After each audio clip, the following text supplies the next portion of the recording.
and gentlemen, boys and girls, welcome to BuzzFest 30. If you are just getting here, big warm Houston, Texas, round of applause. Make some noise for Hollywood Undead.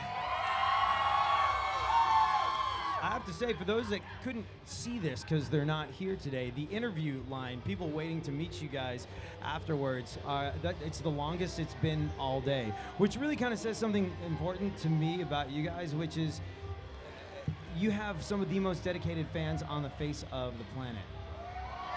We do. Our fans rule, man. And anyone who isn't a fan, hopefully you crawl out from under the rock you've been living under for the past 7 to 27 years, and you check out our band now. So actually, I wanted to ask about that because, like, there's, like, you see bands come and you see bands go, and you'll have a band that's platinum one day and then gone the next day. And the thing that I noticed, the thread that runs through all bands that are able to sustain and continue putting people in rooms and still have fans connected to their music is how good you are to your fans and how much you communicate with them and how much you reach out to them. And you guys seem to have been doing that since day one, since before you had a record label, before you had anything. You seem to have... Absolutely. Absolutely. And I think, like, one of the things that, like, I noticed, I remember seeing you first time, I think it was in San Antonio before your record even ever came out. And everybody knew all the words to all the songs, and it's just like, well, how do they know this? It's just like, well, we've been fans for years, since before they had an album out. And like, how do you cultivate that relationship with the people that come to your shows? Like, is it a conscious thing, or are you just awesome guys and it happens? I don't know if I'm drunk or deaf. I can't hear a single word you're saying.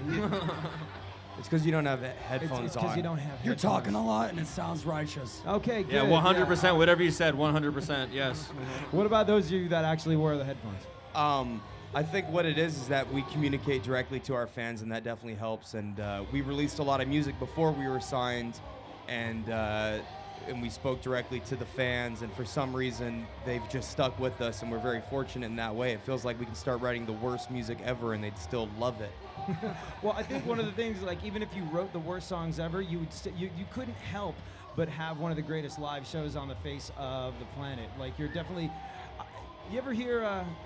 Mike Watt and D. Boone from the Minutemen and Firehose, and like they had this thing where they, and I think we're sort of there with music now again, where they said there's two things in music. There's the show, and then there's a flyer for the show. And the show is your show, and the flyer is absolutely everything else, whether it's your record or whether it's an interview like this one, or whether it's a piece of paper that's actually a flyer. Everything else is just designed to get people into your show, and you guys have one of the greatest shows ever. Do you feel as though Do you feel as though that's where we're at with things?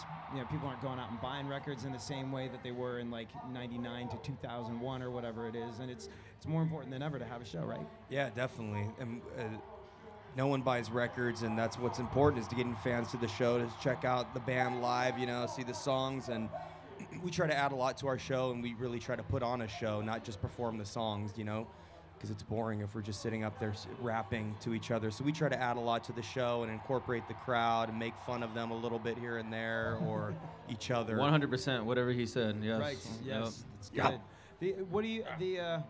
I kind of feel bad for any band that has to play with you, because there's almost no way to compete with the fact that there's like a million of you on stage, and it's awesome to look at. Besides, you can all really sing and really play and all that all that important stuff. I think you guys gain a lot by having a lot of members, but I was just in your tour bus a little while ago, and it's tight. How is that, being on the road? Having a cast of thousands in your band? I mean, there's 6 of us in the band, and then there's a bunch of crew guys that we roll with, but just like we have a relationship with our fans, and you know, we have the same relationship with our crew, and everybody's a family on there. We like having tight quarters. We all try to squeeze into one bunk, or I try to get them to all come into my bunk. You're familiar with each other's smells? Oh, yeah. Oh, yeah. Well, it's horrible. These guys smell horrible, but I'm used to it now. This guy's going crazy. Yeah, there's a hardcore fan. Hardcore. He looks a lot like one of the guys in our band. Yeah, he looks an awful lot like the guy up front with all the rest of the BuzzFest concert goers looks strangely like one of the members of Hollywood Undead. See, I honestly think this is what works for you guys, though. It's no, he's like, actually in our band. He's actually, this is, in case you didn't know, that you'll see this our guy. biggest fan. Yeah, yeah.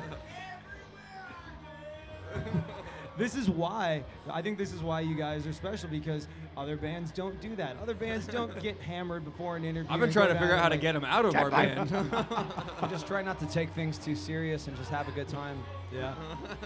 Is it ever interesting having 6? Because I was talking to the I Am Dynamite guys before, and they're like, it's great. There's only 2 of us. We only have to divvy up the money 2 ways, and we can tour in a Scion if we want to. Yeah, I wish we can do that. I try to kick a few of these guys out of the band, but I'm still working with the lawyer on the legality of that whole thing. So I would love to tour in a Scion or a Prius or something. Well, be careful what you wish for. I'd like to point out before we finish it up, we're representing a local Houston band, the Dudes in American Fangs, who we play on the Texas Buzz. Show them your shirt. Oh, nice. American These guys are flags. from Houston. They took a Houston band out on the road with them right now. That's right. It's because we love Houston so much. All joking aside, I really think you guys have an awesome thing going between you and your audience and the people that care about your music. And I consider myself one of those people that cares about your music. I'm unbelievably stoked to see you guys Thank you, play. man. Thank Thank you you. so much for being here today. Ladies Thanks and for having gentlemen, us. give it up for Hollywood Undead.